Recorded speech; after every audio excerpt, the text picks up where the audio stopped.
this is an iHeart podcast. Guaranteed human. Body Bags with Joseph Scott Morgan. In the movie No Country for Old Men, which is derived from a book of the same name, there's a line in that movie where Tommy Lee Jones' character is sitting, he plays a sheriff, and he's sitting in a diner with another sheriff, I think from El Paso, Texas. And there is a conversation going on between two of these gentlemen. And one of the gentlemen makes a comment where he says, "It's the dismal tide. It's the dismal tide." And then he says, "It's not the one thing." And Tommy Lee responds, "It's not the one thing." Today on Body Bags, we're going to talk about a case where I can say that just like in No Country for Old Men, it's not the one thing. But I can tell you the totality of those things added up to arguably one of the most horrific cases in recent memory that Brother Dave and I have covered. And today, we're going to chat about it. I'm Joseph Scott Morgan, coming to you from the beautiful campus of Jacksonville State University. This is Body Bags. Dave, I got to tell you, I came to the knowledge of this case as a result of my friends, and I urge you each to go and listen to my friends on the podcast Mother Knows Death, where we see each other all the time at CrimeCon, and they are a mother and daughter team, and they are absolutely lovely. Nicole, along with her daughter Maria, have this podcast, and Nicole has a similar background to mine. She's a pathology assistant and has done pathology for a long, long time, and she talks about death. I thought you were going to talk about how she worked with a meat cleaver or something. No, we'll get to that in a moment. And this came to me because I actually appeared on their show, I think it was yesterday, and I said, "Hey, look, I'd really like to cover this case on Body Bags just simply from the forensic standpoint." And they said they gave me their blessing. And I'd had another show that I wanted to do, but this kind of popped onto my radar. And I was like, I got to talk about this because there's so much here that has forensic value and learning value, I think, as horrific as it is. I think that many times, Dave, I don't know if you agree with this, but I'll ask you because we cover so many horrible things. It seems to me that much like in life, we learn so much from our failures as opposed to our successes. I think the more horrible a case is, many times from a forensic standpoint and from an education standpoint, we can glean more from that than we can other things that might be more, I don't know how you put it, passé, perhaps. There's so much to dig into, and particularly in this case, from a trauma standpoint and interpreting that trauma. I think you're right in every level there, yeah. Okay, this case today is about a 45-year-old victim. His name is Anthony Casalaspro. Is that how you say his name, Joe? Okay, yes, because I knew you were on that show that they would say it properly, and I tend to. Well, they're from Philly, so they could say it properly. I remember when I met them at CrimeCon; they were just wonderful. But anyway, Anthony Casalaspro is 45 years. By the way, he is already retired. He's a mechanic, who is retired on disability and just doing his thing. They're living up in the Northeast, and he's been dating a woman. They've been together for 6 years and living together. They have her two children in the home, 19-year-old Damien Hurstel and his 16-year-old sister. And Damien has had his share of issues over time, some psychological things, some problems at school. He has a history of mental illness issues, and he has been medicated from time to time. Been hospitalized for it, as a matter of fact. But in this particular case, something happened, and it wasn't my stepdad made me mad, and I attacked him. This is a case of what was described as it wasn't any one thing. It was a combination of things that boiled over. And it ended with 45-year-old Anthony Casalaspro in the bathtub. He's dead. And Damien is covered in blood from head to toe. Actually, that's not right. His face and arms were covered in blood. Somehow his shirt wasn't. We got to figure this out. This was a description from the neighbors, because what happens is what we're going to tell you in this story is pretty gruesome. And I'm trying not to make light of it because there's so many jokes in this, but it actually happened. This sounds like something, a movie. Like if we were to do Scary Movie 26, whatever one now, making fun of scary, that's what you would do. You would do something like, I don't know, leave a spoon in an eye socket. Like that, Yeah. It befuddles. Can I say something about this victim as well? You touched on the fact that he's actually, this happened in Staten Island, which of course, for those that don't know, that's a borough of New York City. People forget about Staten Island many times. I've actually been there, and on the Staten Island ferry, kind of traditional neighborhoods, that sort of thing. When this guy is retired, medically retired, if I'm remembering correctly, from the sanitation department. And Dave, one more thing, because you made me think about it with the spoon. We'll get to that in just a second. This guy was going blind. He was slowly going blind. That's why he's on disability. I've worn glasses, I guess, since I was 10, I think. Still wear them. Can't see anything without them. I mean, I'm horrible. And as I've gotten older, I've seen my sight, fading even further, which is expected. But I can't imagine being at the age of this man and you're suddenly given a diagnosis of, you're going blind, but yet here you are, you're retired, medically retired, you're disabled, and you're cohabitating with a woman now for many years. And Dave, you're essentially taking care of her kids. Now, I don't know what she did for a living. I don't know what she did outside of the home, but these two, this 19-year-old and the 16-year-old, are living under his roof. Okay, you're providing shelter to them. I'm assuming he's putting groceries in the cabinet for you, in the cupboard and in the refrigerator, those sorts of things. He's making a way for these kids, and it has not been an easy road for them throughout. You talked about this kid's struggles with mental health. Well, get on the damn struggle bus. You know what I'm saying? There's a lot of people that deal with mental issues, and they don't, and to use a mental health care term, they don't act out like this, because this is the ultimate in acting out. Now, granted, from what I'm understanding, they have meddled with his meds periodically, which is a dangerous thing to do in the first place. Particularly when you introduce new substances into somebody's system, because it's this crazy wacko chemistry. But you know what else? He was not so inclined to take his meds either. So, my sympathy meter's dropping really quickly here, for somebody like this, because you can't even self-maintenance yourself at that point in time. It's sad.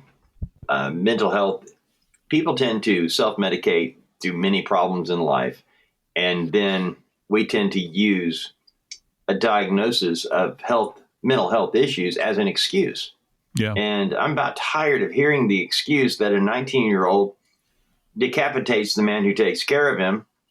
And by the way, who can't even really defend himself. He is on disability. He can't really see. I mean, he's not in the best of shape at 45 years old. And this guy, 19 years old, beats him over the head with a meat meat tenderizer. Meat tenderizer. That's one of those metal hammers with hooks in it. Yeah, it is. I've got one in the drawer at home. I use it. I use it particularly with chicken breast, boneless chicken breast. Yeah, I don't know. We're going to turn this into a Julia. Yeah, I buy the really tough chickens. So you wrap it. You're going to cockfights to buy the. Yeah, exactly. But yeah, it's the surface. The surface of this thing is very, very specific. If you've never seen a meat tenderizer, for those that don't, now they do have machines that do this in restaurants. You can run it through this thing, but a meat tenderizer itself is dimpled, and it's got these little protrusions, and there's rows upon rows upon rows of them, and I think from a forensic standpoint here, when you look at this is going to be a classic case of what are referred to as pattern injuries. But the injuries themselves, they don't just stop with being struck over the head a couple of times in order to end this person's life. This guy's head is actually split open, if you will, for lack of a better term, where you have probably extrusion, not excrusion, extrusion of gray matter that's issuing forth from probably gaping injuries in this guy's skull. Lots of pattern injuries here. There's multiple tools that are at work here. And here's the really interesting thing here is that it was all contained inside of this man's house. His head has been separated from his body. There's a blender that is involved. I'll go ahead and tease that right now. But the worst thing of all is that the perpetrator, upon acting out in this evil manner, not only did he act out and desecrate this man's remains, he took very essential parts of this man's body and displayed them to his 16-year-old sister upon her arrival at home that day.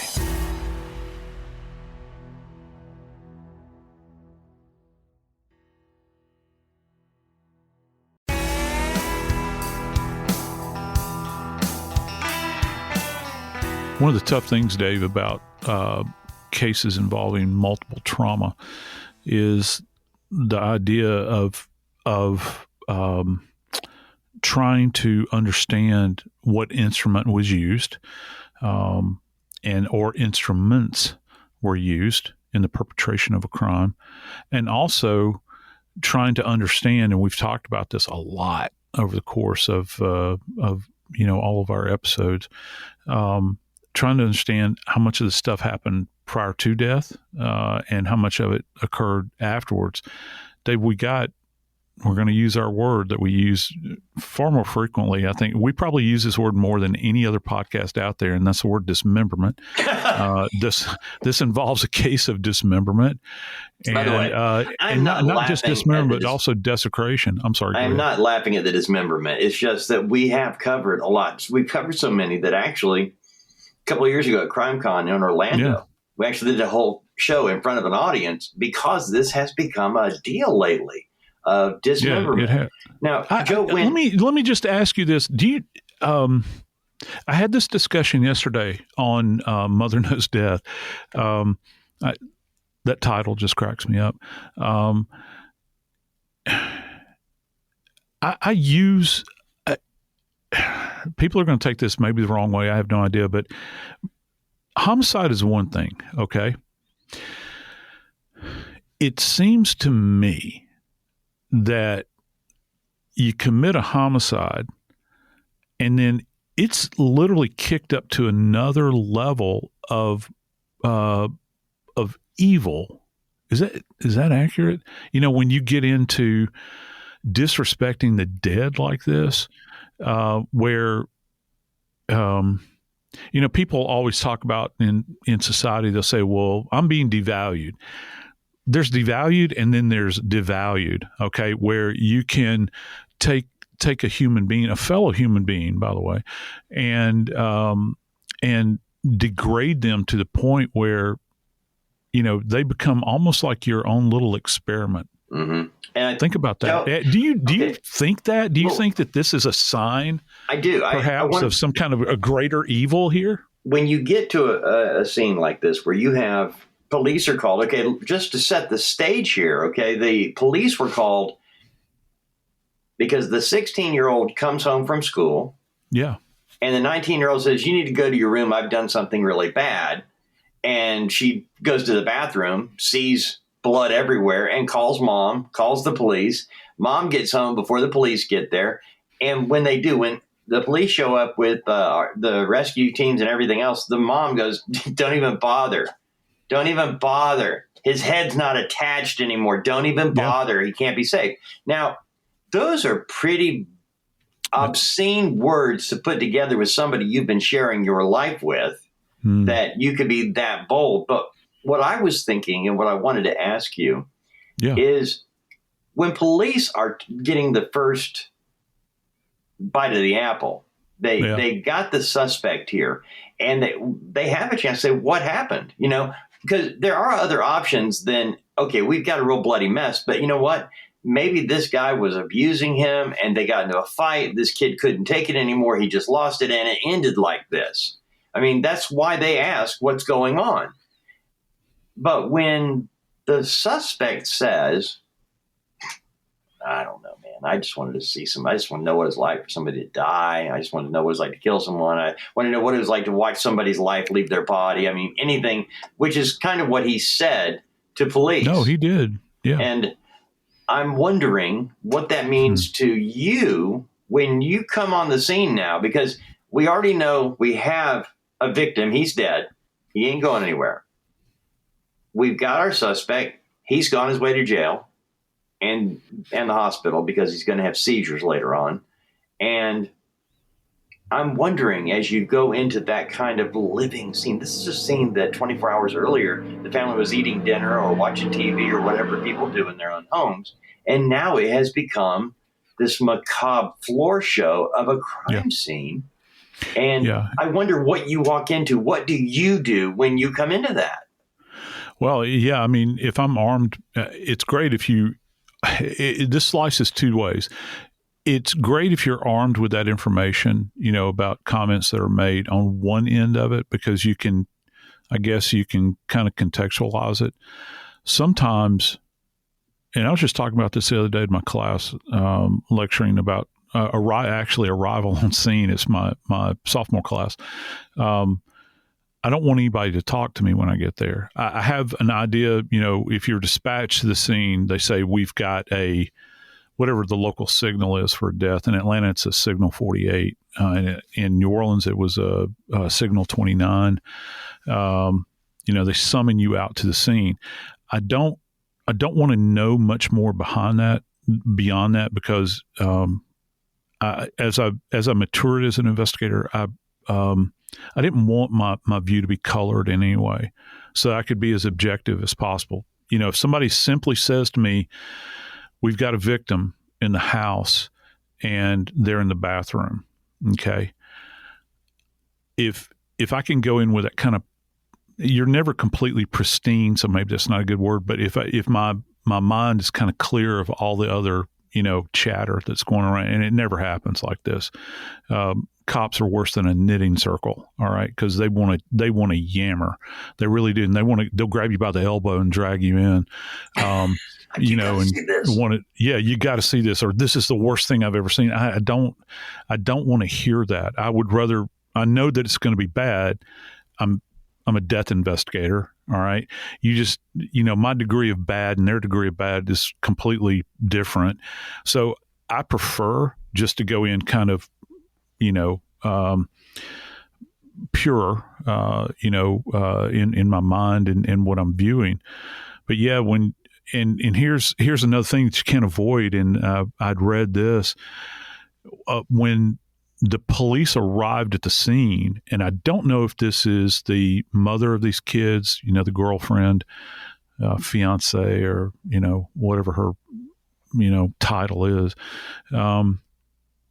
They report seeing a grown woman out in the street weeping and vomiting.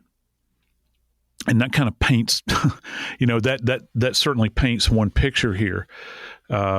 It was rare in my case. I think I only remember a couple of times where I had people that were vomiting at scenes. There were things that would be vomit-inducing, I think, for many people, but you don't normally get that reaction most of the time. Certain things are just over the top and people can't handle them. But in this case, she's out there vomiting. If you walk into a scene, I'm talking about through a civilian's eyes, it's really hard to kind of, first off, the area here, because of what has gone on inside of this house and in this bathroom specifically, is going to be bathed in blood. There will be, I can't imagine that there would be a surface that's not touched. And let's get into that then. What happened, Joe? Blood. We know that he's in the bathtub, but he didn't coax him in there, did he? I mean, didn't he start beating him somewhere else and get him in there to take him apart? Yeah. The bathroom, I think, acts as a slaughter point or slaughterhouse. Okay. Essentially, it's kind of already dead. A de facto. Yeah, you're going to take him, because what do you want to do? Well, if you're going to try to if you're going to try to render someone down, if you will, to the smallest elements. Hold on, let me ask you something, because that's just stop. Because we were told this was just a boiling over of things. But this guy, this 19-year-old Damien, he had a plan. You mentioned render it down. He already had a plan for what he was going to do after he kills the man. That's where a lot of times people, something happens, they kill somebody, they don't know what to do. He had a plan after death. And you said render down. Okay, you mentioned the blender. So step by step, he's used that meat beater you talked about, and he has killed a 45-year-old man who's been taking care of him for 6 years. And now he has a plan how he's going to get rid of the body. Yeah. And you have said this so many times, Dave. People don't know what it's like to really cut a body apart, or they wouldn't try. No, they don't. They have no idea, because, you get involved in this. If I've got somebody that's reaching for a blender, you got to tell me more. Okay. Because the way this is going down, he actually allegedly, and we have to say allegedly, right? Yeah. Because this has just happened. Y'all. And so, his idea was liquefying this man. So let's just take this and just kind of run with it just for a second. In what world do you think your Hamilton Beach blender is going to be able to render down a grown man? Because he started apparently, after he attacked him with this meat tenderizer, he's got what's called an intrusion into the cranial vault. And so he's beat him enough that the skull has the structural integrity of the skull has given way. And I've seen this happen where you'll have severe head trauma and the skull will actually fracture off. Sometimes it'll actually fracture along the suture lines that we have. If you've ever seen a skull, and look, Halloween's coming up, you're going to see skeletons that are everywhere. And sometimes they'll do these mock-up skeletons. If you'll look at an actual skeleton, mock-up at whatever store that you're buying Halloween stuff at, you'll see these little wiggly lines, all right, on the surface of the skull. Well, those are suture lines. They're where our skull fuses during development, all right? And many times you'll see, depending upon the strike, the type of instrument, how many times the areas, sometimes the plates of the skull will actually fracture along those fusion lines that, our skull was fusing like that. It came together in mommy's tummy, right? So when we're going through birth, and eventually the fontanelles, they all fuse together and the soft spots disappear and all that, and our skull begins to ossify, it gets harder and harder. But when you strike with a blunt instrument like this, you can get these plates that will come about and they'll kind of float. You'll have these, I've heard physicians call them floating skull fractures. The only thing that's really keeping the skull, the plates of the skull in place is the underlying dura mater. That's that sac that's, that the brain is actually contained in. Well, he goes into one of these plates that has been fractured away, probably pull the cap of the thing off, maybe in a couple of places. And he begins, this is speculative on my part because there's a spoon involved. We already know that there was a spoon embedded in this man's eye. He probably attempted to try to spoon out the brain. Just let that sink in just for a second. So he's there spooning out the brain. He's putting it into a blender. An initial report says he showed the blended brain to the 16-year-old sister of his. If you can even begin to fathom that, look what I did. And he's trying to liquefy this. I guess he was going for the eye as well to, to spoon it out, if you will, to try to liquefy it. This process, you begin to see people that are doing this, and it's really easy to say, oh, well, he's just crazy. He's just crazy. He's just doing this. Crazy would be, I don't know, maybe walking down the street with a machete in one hand and holding a bloody head in the other and screaming at the moon. Right? That's not what happened. This guy becomes very procedural at this point. Now, listen, it's highly inefficient and ineffective, but he, like you said, he's got a plan, to do this, Brother Dave, right. And he has obviously failed miserably at this point.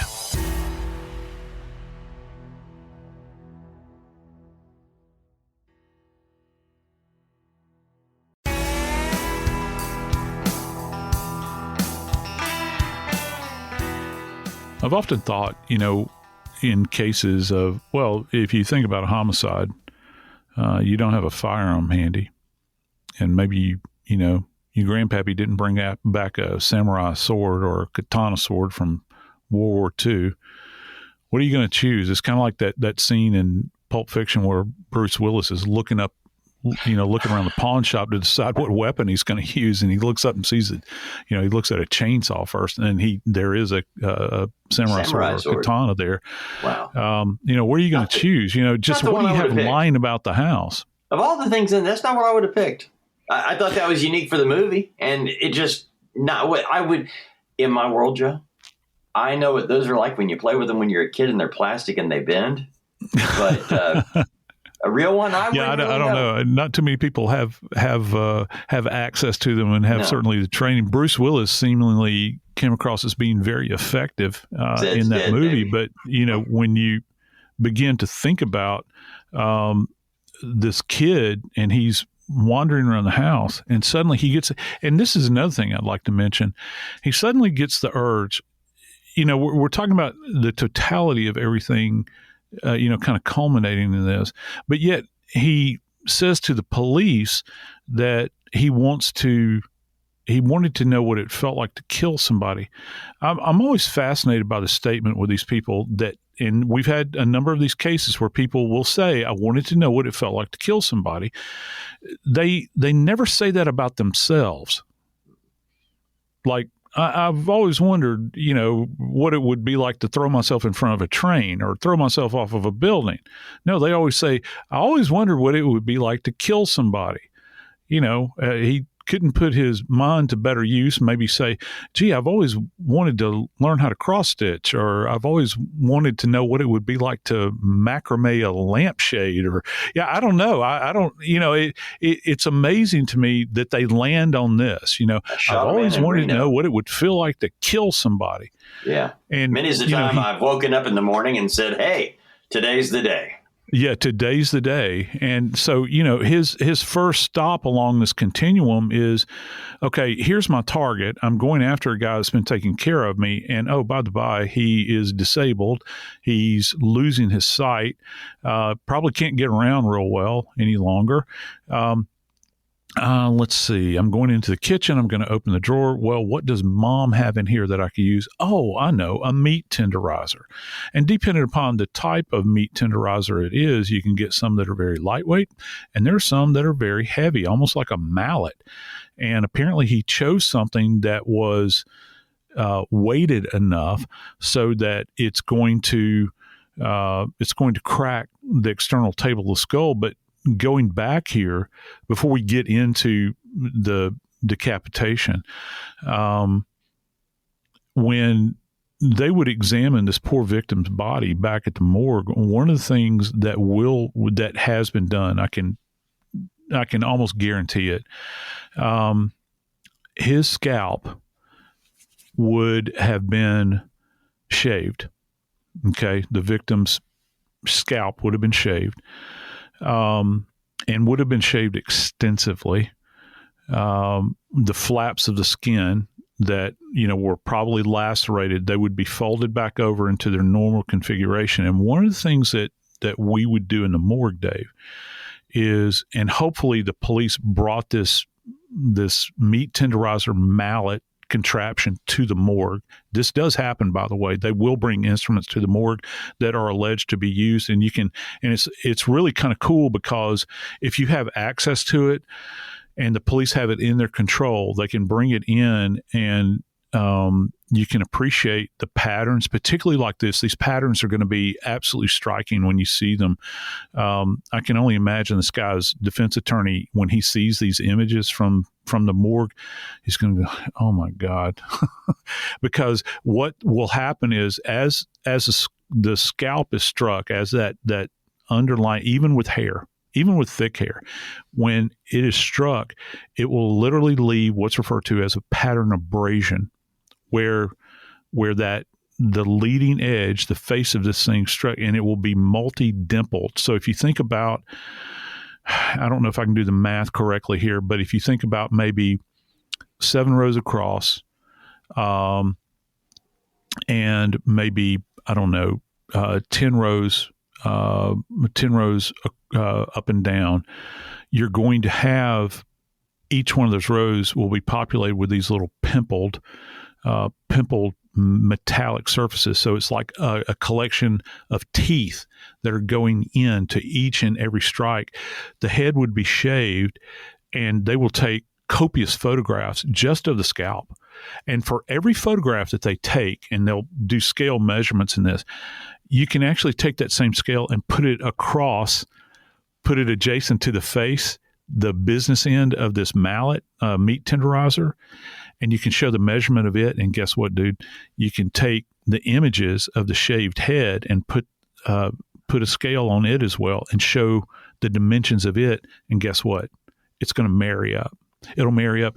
And the reason that's important to describe is that, can you imagine, if you're a prosecutor, how powerful this would be to stand up in front of a jury and say, he was struck once, twice, 3 times, 4 times, 5 times, 6 times, 7 times, 8 times, 9 times, 10 times, maybe, I don't know how many times. We heard the forensic pathologist sit on the stand and actually say, this is the number, because you can match it up. It's not the reason this case is so intriguing just from a pattern injury. It's not like he took a baseball bat that's, cylindrical essentially. And I'm not saying that those strikes are not uniform. It's not the same thing as getting struck with a meat tenderizer, because you can see it every single time. This thing is machined. It's meant to tenderize meat. It's meant to deliver that kinetic energy, transferring from the arm as it swung down on top of this man's head. And that's going to be demonstrative in court, Dave. All right. So now he's taken off the top of his head pretty much. He has immobilized him, and he gets him to the bathroom. And he is now going to remove the head. He's going to remove the skull from the top of the body. Yeah. And he's going to set it off to the side. What's he going to use, Joe, to remove the head? Well, whatever's handy in this particular case. This perpetrator, Dave, started out with what they're terming as a kitchen knife. Right. And look, there's there's a whole variety of kitchen knives.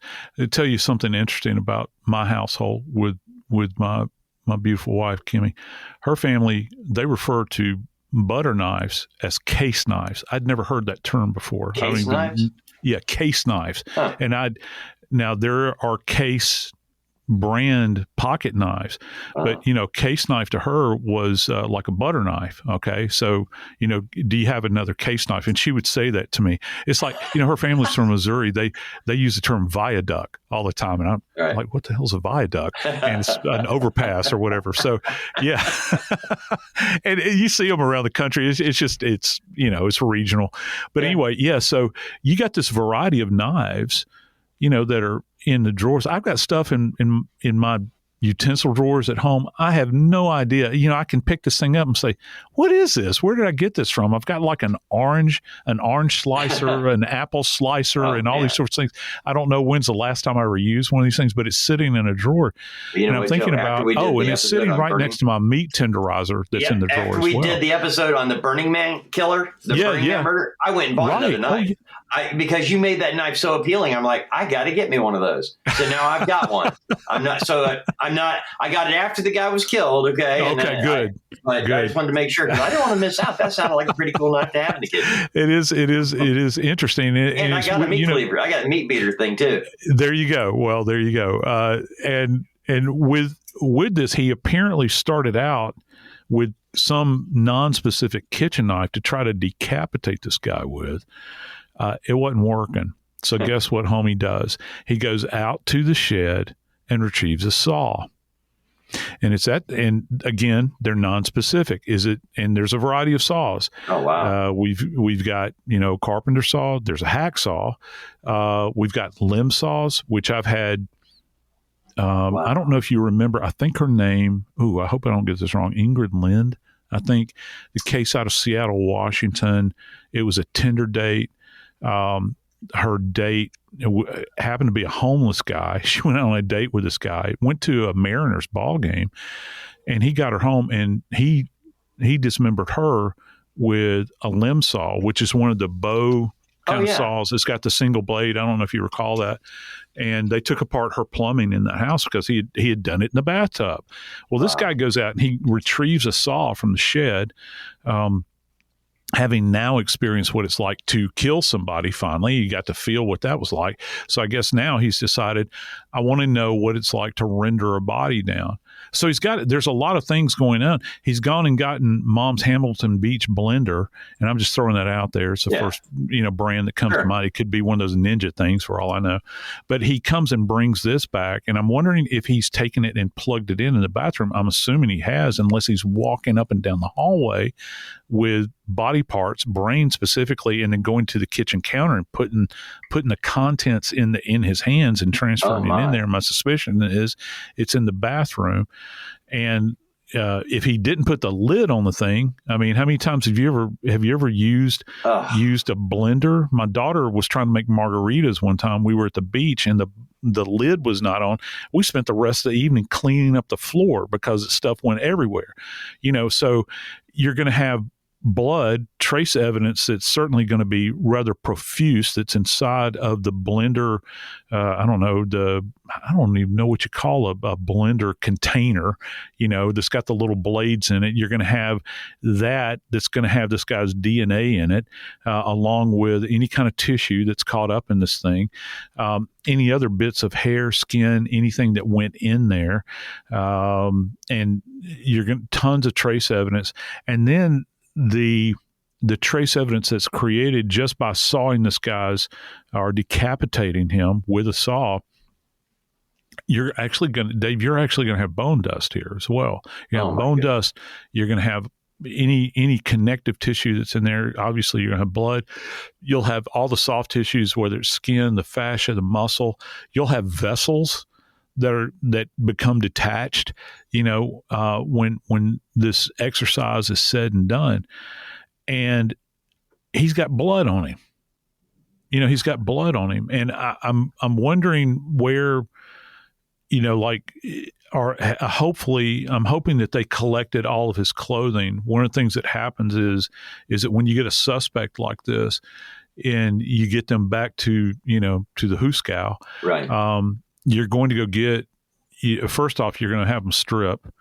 There's an evidence technician that is in fact standing by. If you're in blood-soaked clothes, they're going to collect those from you individually.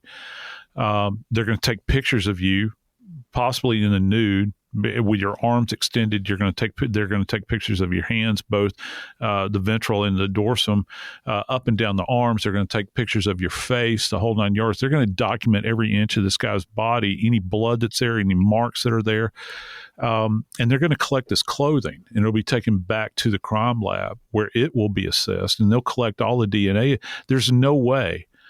I can't imagine in any circumstances that a judge is going to grant this guy the possibility of getting out of jail because the evidence when this thing is presented to the grand jury is going to be so incredibly overwhelming, Dave. And the whole thing is so very tragic along the way when you think about what this poor victim was doing for this young man. All he was doing was helping raise a couple of kids with their mom. That's all he was doing for the last 6 years. Yeah. And by the way, dealing with a 19-year-old with mental health issues, the guy had to have been a saint, because he was there every day on disability, losing his eyesight every day. And this is how he gets repaid. I'm thinking about the trauma that's going to extend out, too, because the 16-year-old daughter who comes home, and the 19-year-old brother says, you need to go to your room. I've done something bad. And she says, no, man. She follows the blood trail to the bathroom and finds her. Well, he's been there 6 years. That's a stepdad. Yeah. And his head is now sitting there, severed from his body. There's a spoon sticking out of his mouth, out of his eye.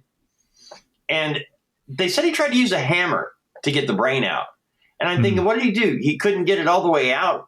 And so he used the hook end of it to try to pry it out. I mean, this goes beyond anything, Joe, that I've ever thought we would talk about on this show. And by the way, it's happening now. As you mentioned earlier, this is not an old show. This is not an old story. This is now. Yeah.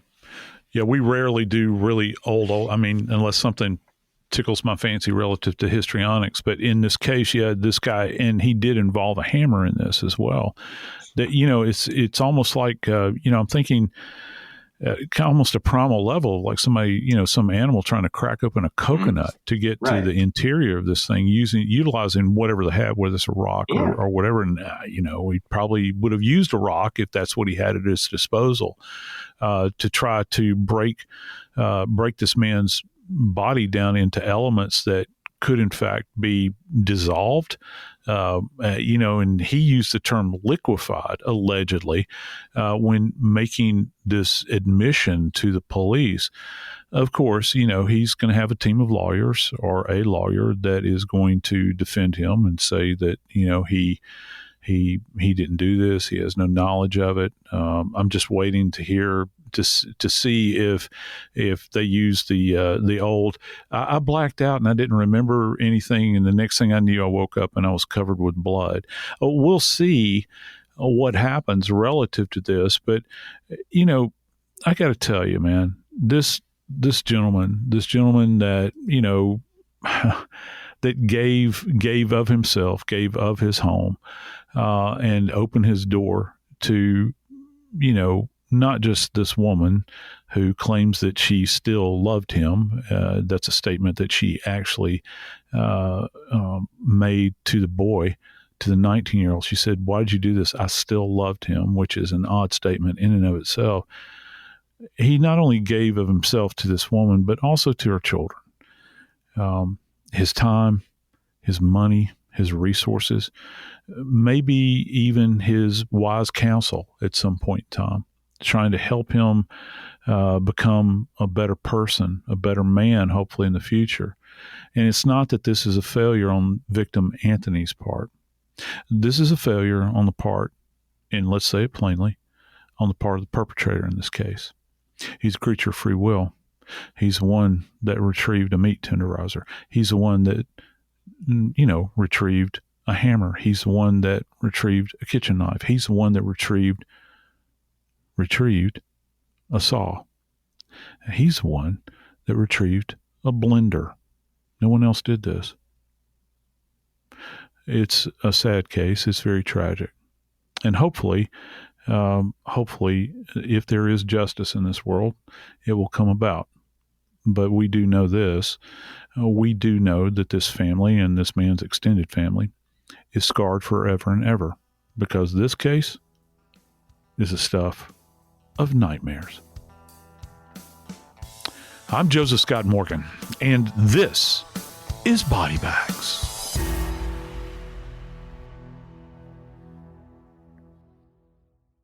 This is an iHeart podcast. Guaranteed human.